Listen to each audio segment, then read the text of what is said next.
Taiwan's opposition-led Legislative Yuan has voted not to reconsider a controversial reform bill, setting the stage for a potential constitutional challenge to the measures. The reforms include giving the legislature the power to summon and question officials, including the president. They've triggered brawls among lawmakers and protests on the streets. As you can see on the screen, this is the stage outside the Legislative Yuan right now, and you can see a lot of people. It's Friday afternoon. They finish work and they just go outside of the Legislative Yuan to join the protests. Reporter Louise has been at the protests. She's been taking a closer look at why these reforms are so contentious. Afraid for their country's democracy, protesters in Taipei rally outside the legislature, angry over a vote expanding lawmakers' powers. 我很担心台湾会变成第二个香港，对，所以这是这3天我们都会在这里的原因，不单单只是国会扩选这么简单，因为我觉得它就是卖台的起手式，这只是它的第一步而已。Pushed through by the opposition, the amendments give lawmakers powers to summon people to provide information, including the president, under threat of fines and prison. The discussion has sparked physical fights in the legislature and brought tens of thousands of people out onto the streets in protest.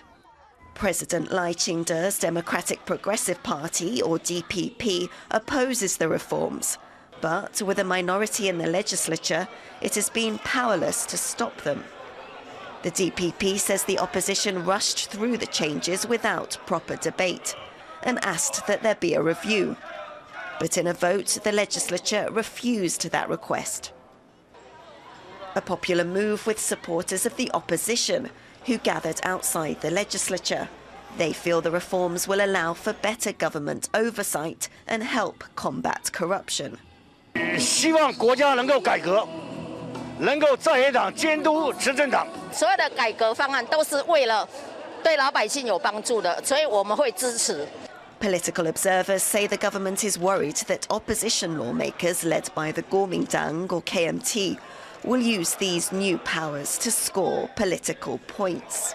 It's become a very partisan issue, but part of it will also be investigating legitimate questions of how the government executed its powers, how it spent taxpayer money, and this kind of attempt to bring some sunshine to the operation of the executive branch, I think that is a very legitimate thing for a legislative branch to seek to do.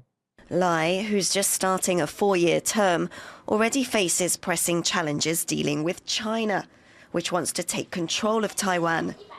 Now he has to wrestle with internal difficulties too.